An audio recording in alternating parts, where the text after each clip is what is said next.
Oh, is it live? I guess It's it's live. live. That was quick. That was extremely fast. It just Now, immediately said live as soon as you clicked it. now we don't get a countdown timer, and it just immediately goes live. I'm pretty sure I had dead eyes staring off at something. This is all deeply terrifying. I don't like it anymore. Patrick, how are you doing, sir? So I spent all weekend Uh-huh.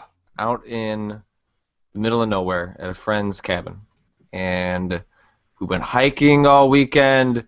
We had way too much to drink all weekend. As one does. I was climbing over dams and throwing rocks off of waterfalls, doing things that you could put yourself in harm. Right. Nothing happened. I was completely fine. I get home, walk upstairs to grab something like a t-shirt from my room. Just a tiny slip on the stairs, just kind of like, oop.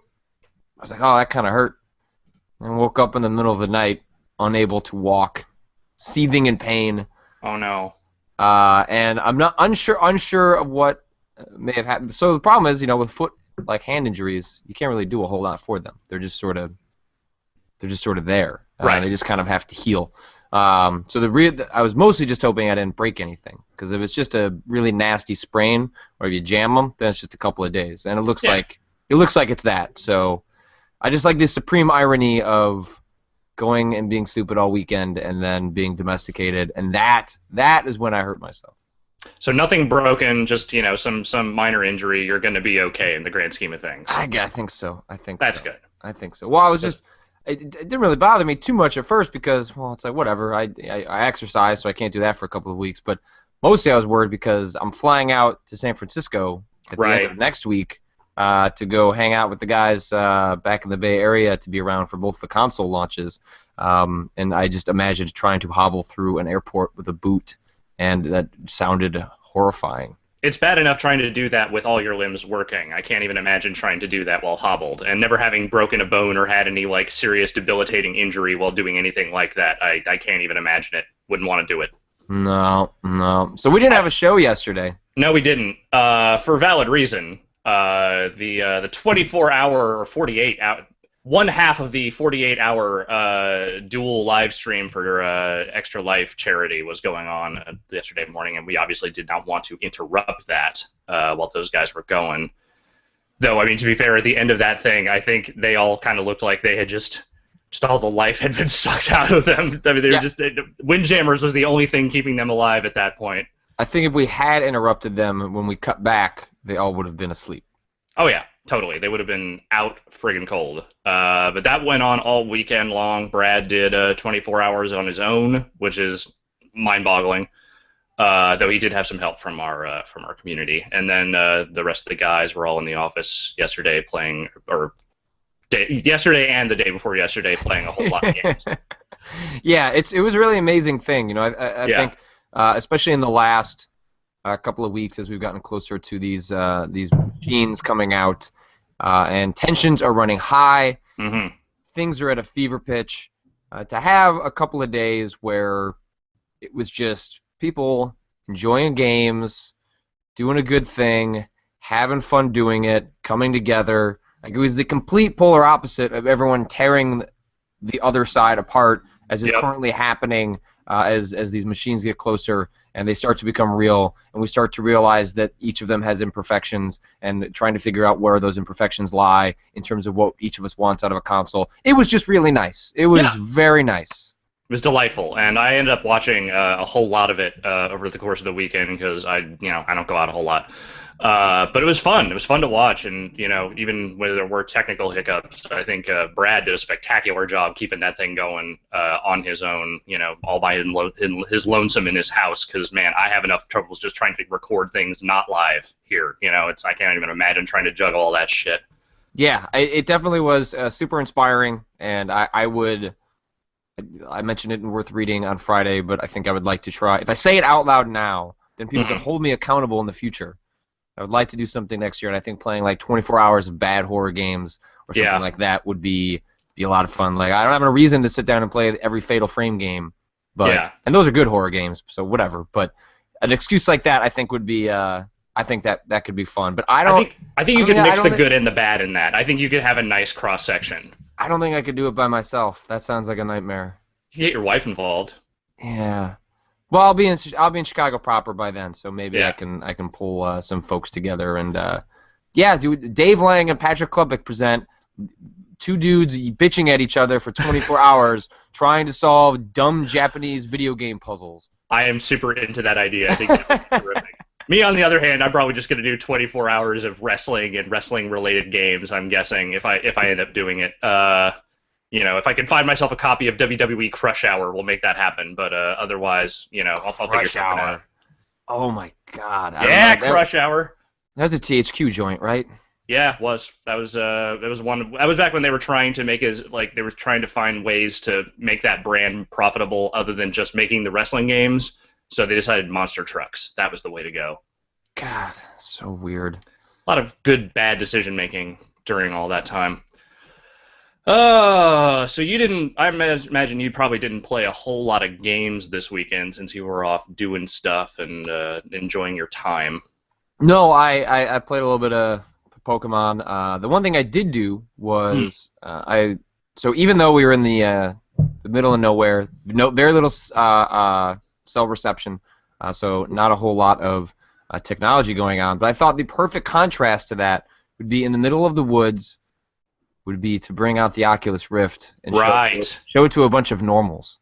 My original plan of hooking up the PC through like a long extension cord and doing it out in the actual woods around a bonfire did not work because it was too damn cold and no one was going to do it. But I did hook up the Oculus Rift and expose a bunch of normals to it. And the thing I came away from is that everyone loses their shit playing it. The one thing I still am not convinced is if you'll get a bunch of people to buy it. I think a lot of people are really impressed by it, but most people don't have computers capable of pulling it off. And I think the path to maybe making it work is maybe hinted at when the Oculus people announced that they were going to do an Android, not a version of the Oculus, but you'll be able to build stuff for the Android platform, which I would assume eventually they might be able to incorporate something on iOS, but I think that would probably require a little more cooperation on Apple's part. Right. But it's just a $300 accessory, assuming that thing is at least $300, because I imagine it will have to be, is just a tall order. I think it will be hugely popular at parties. Yeah. I think you'll have, like the guy that owns an Oculus, and it's really popular in that fashion. But it's really hard to imagine, a group of 10 people walking off and being like, I have to go buy one of those on my own. But So you imagine it's like a Rock Band scenario. One person buys the full kit, and then a bunch of people want to come over and play with it, but they don't necessarily want to go spend a couple $100 or however much money themselves. yeah, like there was probably maybe one or two people in that group that they were so impressed that, man, I want to go and do this on my own.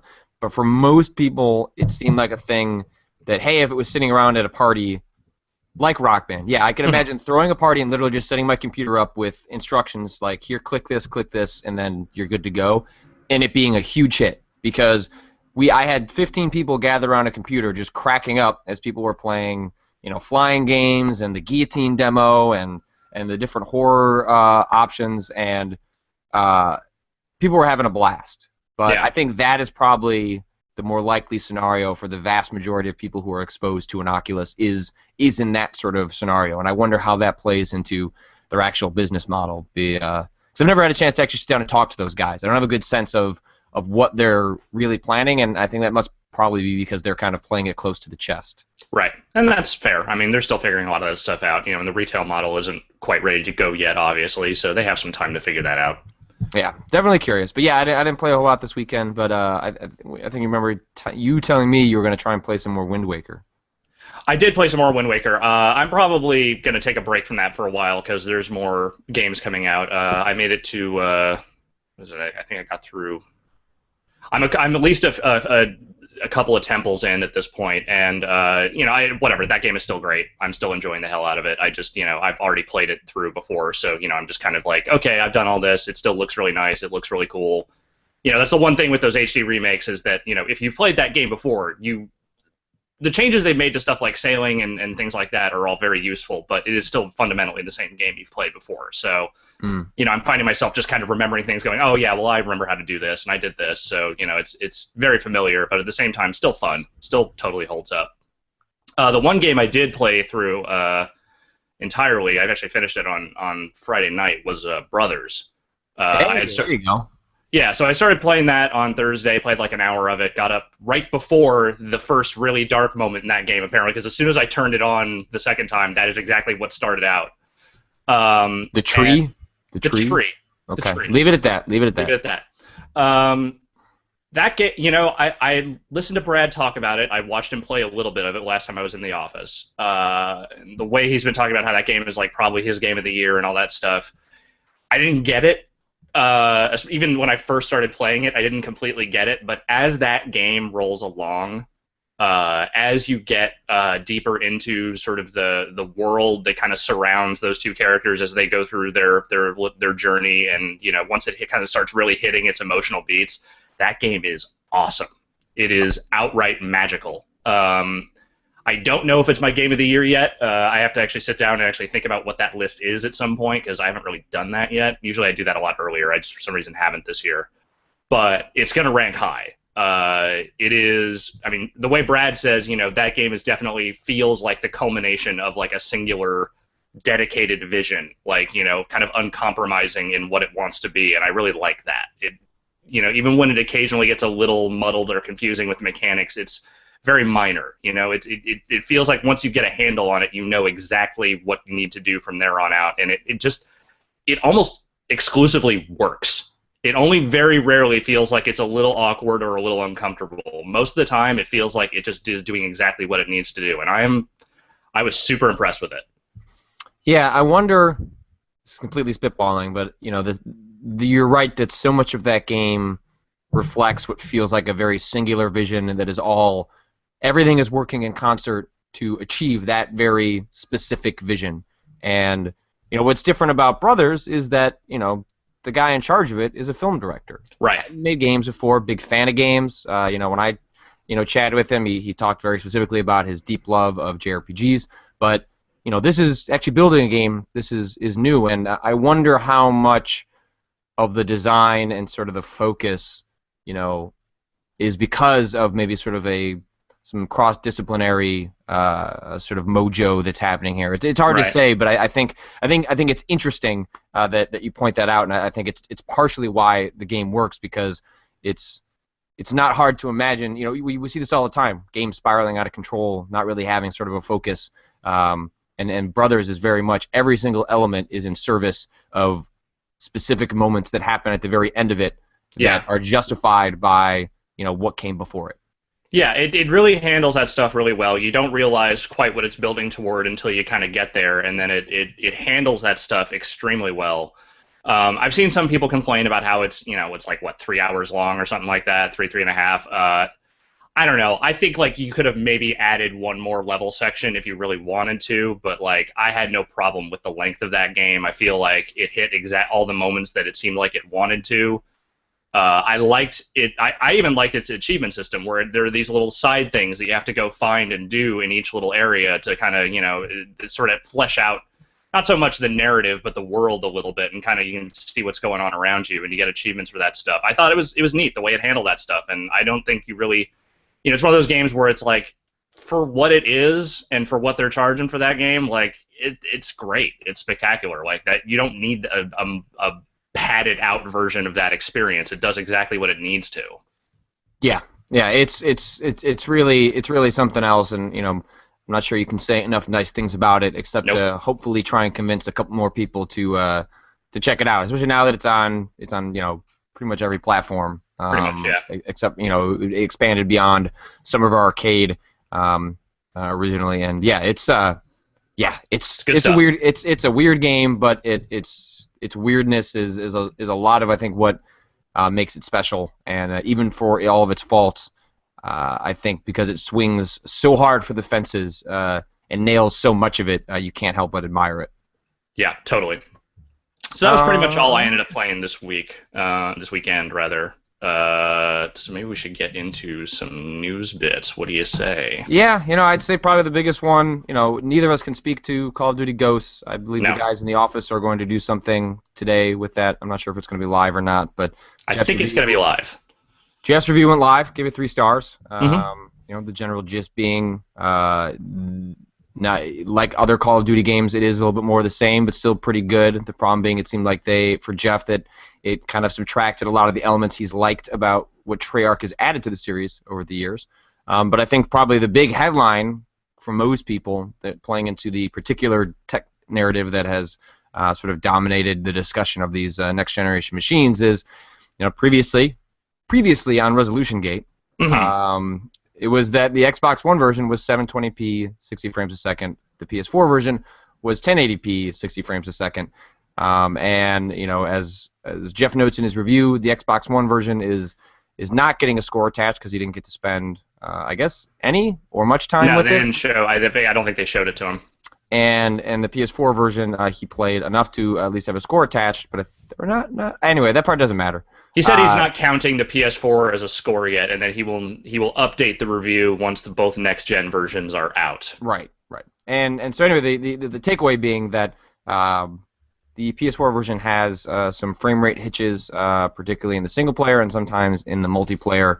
And that definitely is not surprising at all, and I think not a big deal. But I think it is going to only further fan the flames of what we should conclude is just that these are launch games with unoptimized engines that are dealing with new operating systems, and maybe the advantages that the PS4 offers in terms of power made it so they could push it a little bit harder out of the gate, a little bit easier.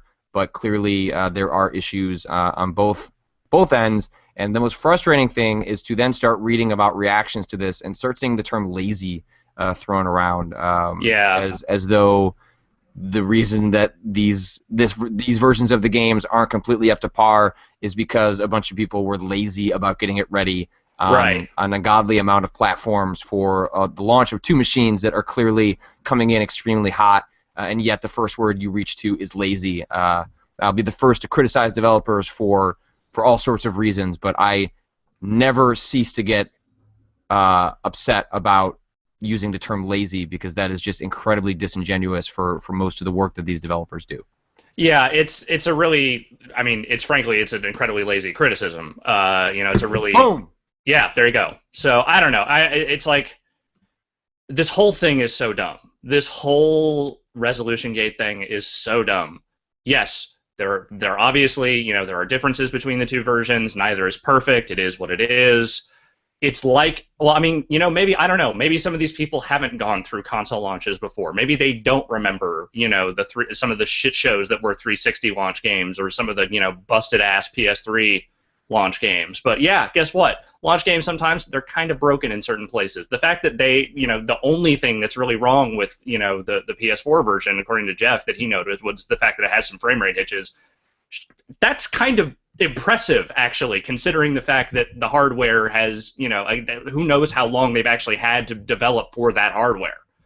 So I don't know. I just get flustered with this stuff because it's just, I haven't been through a real serious System Wars kind of flame war type deal in a long time. I mean, obviously we haven't had a console launch in a long time, and I always forget how these new platform launches just stoke those flames so intensely and so angrily. And it's just the most discouraging, unpleasant thing to look at. Just people drilling down into these absurd minutiae that just, in the grand scheme of your gaming experience, do not fucking matter at all. If you like the game, like the game. If it has a few issues, note that. You can make note of issues without turning into this like world-ending discussion about which platform is better or whatever. And I'm just so sick of it already, and the fucking systems haven't even come out yet. Yep. So we're not going to give it any more attention. No, that's the end of it for me. Just wanted to mention it. Yeah. Orchid and Spinal teased as next Killer Instinct fighters. Ah. Yeah, it's still Killer Instinct. So the characters were never really what I liked about that game ever. It looks pretty good. It does. I mean, I'm saying this. I'm not saying this Killer Instinct doesn't. No, look I know. Good. Yeah. I continually find myself surprised that I say that. Like, yeah. I'm not a fighting game guy, so that sort of my impression is irrelevant largely. But I still think it looks pretty good. It looks like it might be fun. Yeah. Yeah, I think Killer Instinct will probably be just fine. What little of it I played, at E3 seemed fun enough. I still don't really like their whole character selling, like the way they're packaging that stuff, but that's just a personal preference. I prefer to just kind of have stuff there in front of me. So I don't know. Yeah, that's that game will probably be fine. Yeah. I guess. That's all I have to say about Killer Instinct. Back of the box quote will probably be fine, I guess. Back of the box quote. I don't know. What do you got on your end? So I guess a bunch of people got to check out the Steam Machine prototypes. Tech sites posted a bunch of stuff about that, and they also got to check out the new trackball controller. I read a couple of the reports from different sites, and what it seemed they seemed to come away with was that they couldn't really judge a whole lot from the prototype machines because they are just kind of basic gaming machines, and the iOS is still, or the Steam OS is still pretty early on. I keep saying, every time I say OS, I want to attach an I to it. It's just I've gotten so used to that. It's so annoying. I'm so dumb about that. But they're in the very early stages of that OS, and there's no media streaming attached to it yet. They still haven't figured all that stuff out. But it kind of looks and runs like Steam, I guess. So there is that. The more interesting thing to me was hearing the people talk about using the controller, which it seemed super weird when they unveiled it because it has that whole tracking or trackball type stuff to it. Haptic feedback. Haptic feedback, yes, that's the term I'm looking for. The impressions I saw of it, and again, I've obviously not touched this thing, none of us have, but the way people seem to be talking about it was that, it has the sensitivity you want from something that would theoretically be replacing a mouse. But there are other aspects of it that are still going to take some getting used to, like maybe accidentally clicking those track things in. Apparently, very few of the actual buttons on the controller were really being used in any of the demos that they were showing. So it was sort of like more just about kind of pointing and clicking with the haptic stuff. So I don't know. I think what I got out of it was there's some real potential here, but this is so early in the process, and these things are so in beta more or less, that it's hard to really get any serious, understanding of what they're doing here. But we'll know more soon. I know that Gabe Newell mentioned to a bunch of folks in their write-ups that CES is going to bring, for the first time in a number of years, we will have to give a shit about CES in some small capacity. I know, right? The games industry will finally go back. Yeah, the games industry left CES a long time ago. I think Capcom was one of the last publishers to even try and do something there in years past. But it sounds like we'll have a bunch of hardware announcements at CES, and then I believe the timeline is that around mid-2014 we may start to see some of these machines start to ship, which makes sense that they maybe would try and want to get SteamOS rolling prior to a lot of the big, the machines, Xbox One and PS4 are launching this fall. Like they're going to really start coming into their own next fall when games have a chance to mature. We get those big year-over-year OS updates that get all the stuff that we kind of wish were in there and all the tweaks that inevitably happen once you have millions and millions giving you user feedback. So it makes sense that maybe they might want to try and slip in a late summer window. I thought the most interesting thing, not completely surprising, but still interesting nonetheless, was that they confirmed that there won't be any Steam OS exclusives. So. Half-Life 3, Portal 3, Left 4 Dead 3, whatever they produce in the future, they will most likely have them run best on SteamOS. They're going to want to provide you with advantages for using SteamOS, but I think it is interesting and praiseworthy that they are committing to not having a sort of platform exclusives to try and get people over to that side. I think they have proven in the past that they can provide other advantages that are tangible to a lot of players, and they don't need to sort of play the exclusive game. So it's good to know that whatever they release in the future will be playable no matter how you choose to sort of interact with what they build. I feel like that would have been decidedly un-Valve-like if they had pulled a move like that. I feel like their method usually is to just try and get it out in as many places as humanly possible, whatever it is they're making. So that would have probably been a weird twist if they had tried to go that route. But as you said, they are not, which is good. Yeah. So interesting. It's sort of hard to say too much else, given that we were not invited to. Yeah, it was tech sites. Yeah, so I'm definitely curious to see more about it, but my guess is the games press kind of getting involved. That'll happen when we're getting closer to actual games and release of that stuff. So probably not till sometime in the spring. But speaking of the spring, transitions. Good segue. Metal Gear Solid 5 Ground Zeroes Yes. will be coming out in the spring. There will be downloadable versions for $30 on the Xbox One and PS4. There will be downloadable ones for the PS3 and Xbox 360 for $20, and then retail versions of each for $30 on those platforms. It's digital only on next gen. But yeah, this is I think it's been at least confusing to me.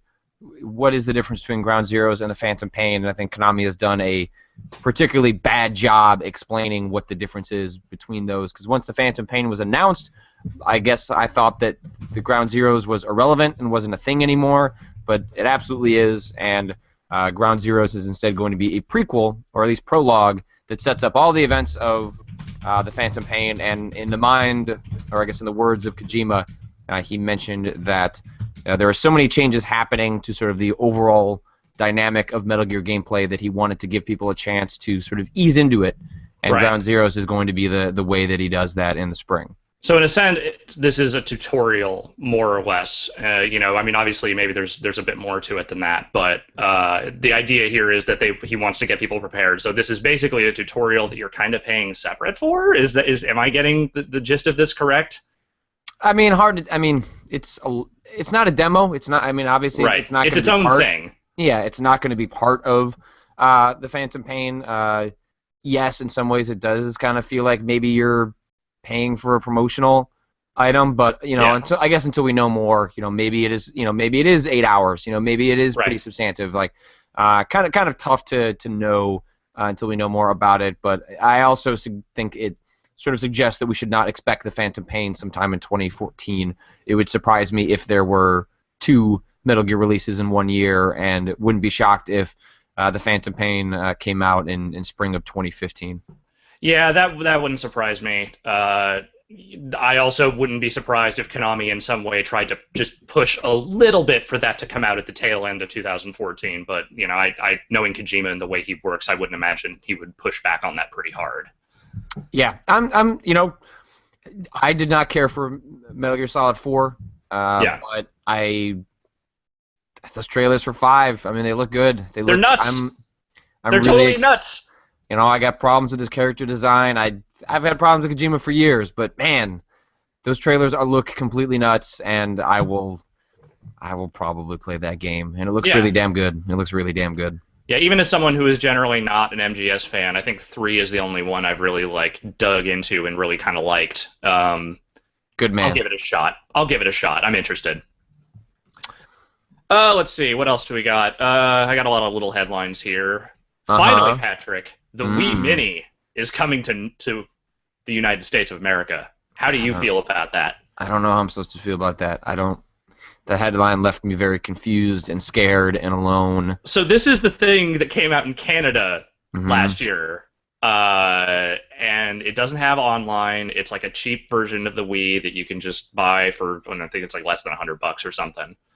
The Wii, the Wii has ceased production in Japan. It is no longer in Europe, but it is still in the U.S. for the time being. So basically, there's 2 versions of the Wii and the Wii U still selling in the U.S., while it's just the Wii U in all those other territories. Now, Nintendo's had this issue with brand confusion before, and I feel like maybe putting this out around the holidays when people who don't necessarily know what they're doing are looking to buy hardware is kind of I don't want to say a dick move, but maybe not the best move. I don't like. It seemed so like that ceasing production of the Wii. If you looked at historically when Nintendo ceases production of their other hardware platforms, they're ending the Wii's lifespan much, much earlier than they normally end other hardware platform cycles. They normally support those platforms, not with software releases, but at least with just general hardware support and leaving it in the channel for a number of years afterwards, well after that machine was the primary platform for Nintendo. So by all indications, the reason they're cycling down the Wii faster is because of that brand confusion, of because the Wii U just being more important to them right now. So why they would introduce something to try and muddle the message when there's already, admitting that the 2DS did well for them, but that a lot of people aren't aware of it. Like, why? I just don't understand. I don't understand why they would even bother. I don't see the advantage. It's just confusion. It's just added confusion. I think they said they sold like 30,000 of those things when they put it out last year, which is, not an insubstantial number, but not really anything that's going to pad their bottom line that much either. So I'm just wondering if this is them just having a bunch of leftover units and be like, well, fuck it, let's just throw them out there and see if anyone buys them. Because I can't think of another reason to do it. I cannot think of another logical reason to throw that out in North America or in the United States now. Just weird. I don't. It just gives me a headache. It gives me a headache. Let's see. Peggle 2 will not be at the Xbox One launch. It is instead coming in December. Yes. I was offered the chance to go see that, I guess maybe for review at a press thing next week, and I kind of said no because they were only going to give me like an hour and a half of it. I was like, I can't do anything meaningful for a review of that game in like an hour and a half, Peggle's. Plus, it's Peggle 2. I mean, Peggle 2. Nothing against Peggle, but it's Peggle 2. Like, that's sort of a known quantity. Yes. If you liked Peggle, you'll probably like Peggle 2. I've played Peggle 2. It's pretty good. It's Peggle. They have made more Peggle, and they've added some things to Peggle that make it more Peggly, and that's great, But I'll be perfectly happy just to play that game when it comes out in December now, I guess. Speaking of launch games, we have learned now that Need for Speed Rivals will be a PS4 launch title after all. Patrick, has this solidified your decision that the PS4 is the greatest launch console of all time? It's true. It's true. Finally, we can settle it. Was that always going to be an Xbox One launch title too? No, it was. So basically, it was going to come out at the same time, which was the week after for both platforms. Oh, okay. But they decided to move the PS4 one up a week so that it would be out at the same time as the PS4, which I think is smart enough. If the game's done, why not? Yeah, and by all accounts, people like that game. Jeff seems pretty stoked for it. He is more the Need for Speed guy than I am. And are you going to pick that one up? Yeah, I'll play that one. I didn't love the last one, but I loved the one before that. And what I have played of this one, I have enjoyed thus far. So yeah, I'll definitely check it out on whichever platform all my friends are playing it on. So it's good to have more games at the launch. So can't look at that as a negative. Unity license free for ID at Xbox developers. The Unity license are not that expensive, but for people that are just getting started, every dollar counts. Yeah. So that seems like a good move on Microsoft's part to hopefully encourage folks to develop some more games for their machine. What are the Unity fees typically? Do we know? I'm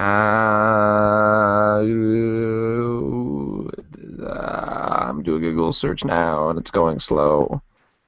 I'm sorry. I'm sorry for asking a question. I was just kind of curious, like what kind of value this actually adds.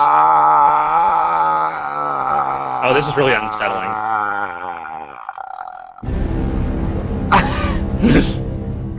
I don't know. I couldn't find it. I don't know. Okay.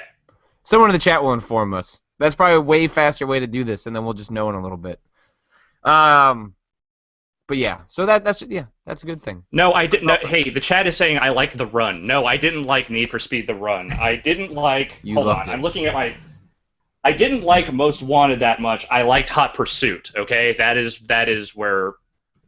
Or I have that backwards. I don't know. What was the one that came out last year? Oh man.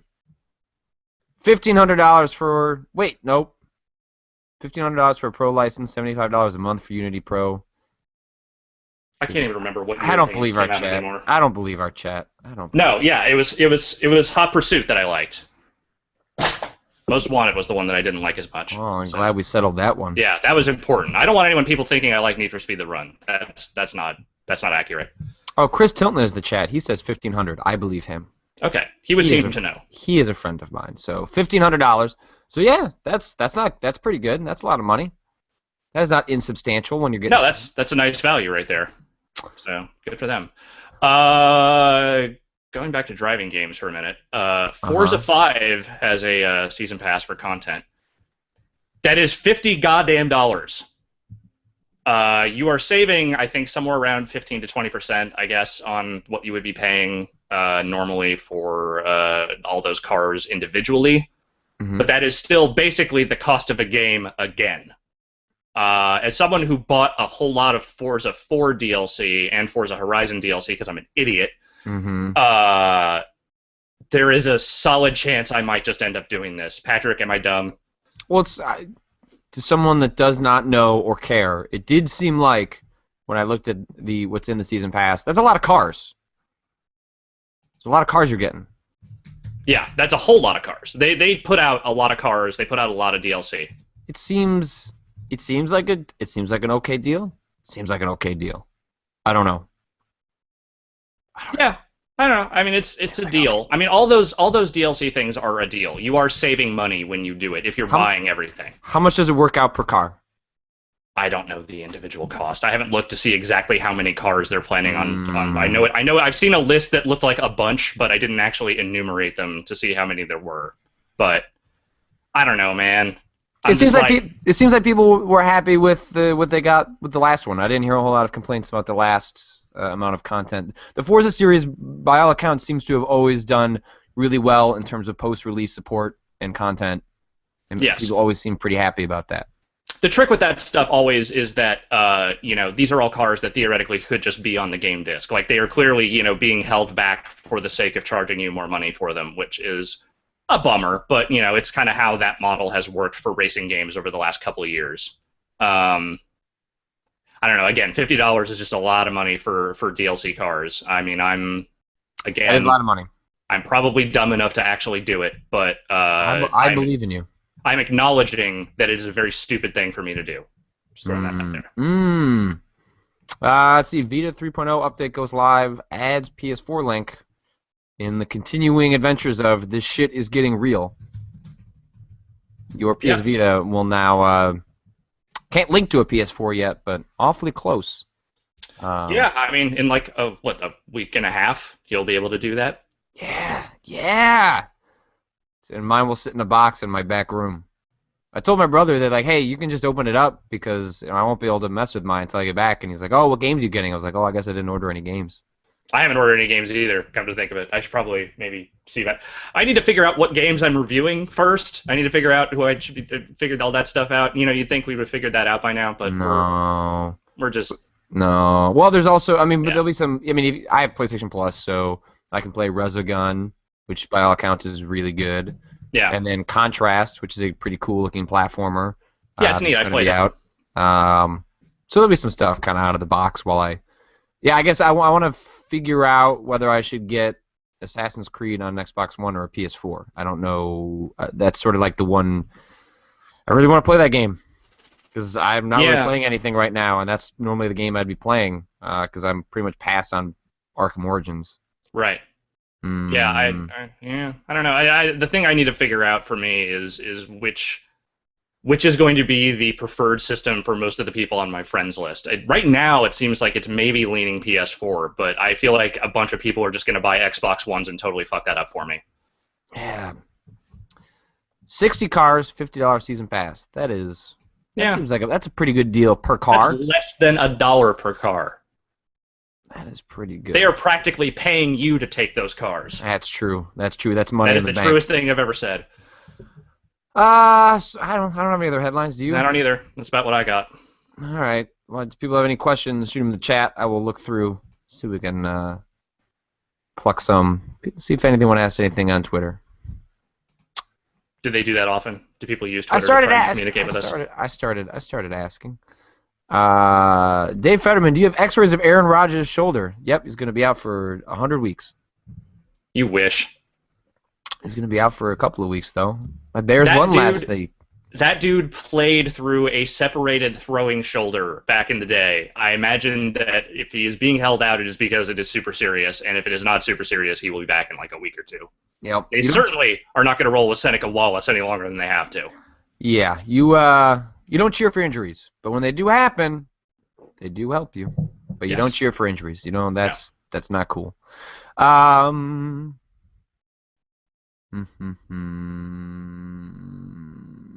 you going to play the new Call of Duty?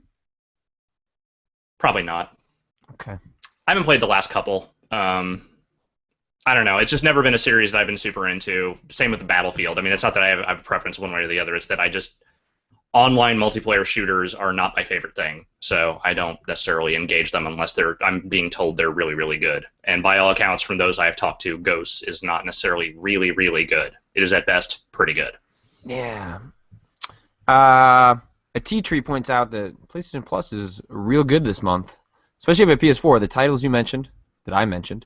Mm-hmm. And also Dragon's Dogma, Ibn Ab, Binary Domain, Soul Sacrifice on Vita, Stranger's Wrath on Vita. That's pretty damn good. Yeah, there's some good stuff in there. I do like PlayStation Plus. I've enjoyed having that. Yeah. Azzy style, cross-gen achievements and trophies. How are they working that? Different games logged, or will it work as one game? I don't know. Yeah, that's something they haven't. I think it's different games, right? I think if you, I think trophy, like if you were to play Assassin's Creed or Call of Duty Ghosts on both platforms, those are not. I believe that it's not cross trophy. No, I don't think so. They said your gamer score will carry over though into the next. Yeah. At least on Xbox, right? Okay. Yeah. Yep. I haven't cared about that shit in a while, but I just wanted to know. Yeah. TBK, will you take back that shot game now, or will you ever use it again? No, that thing was in Vinny's pants. Yeah, God no. That's horrifying. I'm glad that it was used for its logical conclusion, but I'm not gonna touch that thing. That thing is basically dead to us at this point. Max can have it, I guess. Sure. Alan M.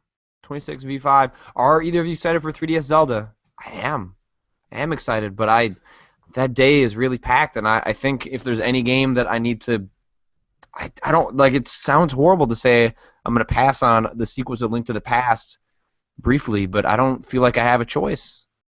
Yeah, I'll play it because I mean I'll play just about any Zelda game for at least a little while, and the last couple. I liked the first DS one. I wasn't super into the second one, but this one has looked really, really cool in everything they have shown. I like the wall drawing stuff. I think that stuff is really neat. And you were saying yesterday that there's some sort of weird like Majora's Mask tie-in in that game. Well, so there was a screenshot of a Majora's Mask, and there is, I guess, I'm now going to perpetuate a conspiracy theory, or a running theory that people have, that the Dark World in this game is not, in fact, Hyrule, but is Termina. And that means that the Dark World would instead be the world of Majora's Mask, which, shut the fuck up if that is true. That seems like maybe too good to be true. Maybe they're stretching a little far there. But goddamn, that would be cool. But I mean, Anuma did say that for people looking for news on the future of Majora's Mask, to look to A Link Between Worlds. So, fuck me, man. Like that would get me excited if that was true. Yeah. Because I would play the shit out of at least a Ocarina of Time style sort of update on 3DS. I think something akin to, Wind Waker was such a special case in terms of how kind of simple it was for them to update that art style. Like to do a 3D game from so many years ago would be way more to ask. But if they want to do it, if you want to do an update to Majora's Mask on Wii U, I would play it. Yeah. I would play it. Yeah. I would play it. I can't say that I wouldn't. I would play it. I would play it. People keep asking for my cat. I'm just going to say right now, my cats are not even in the room. I don't know where they are. I cannot put them on camera right now. Sorry.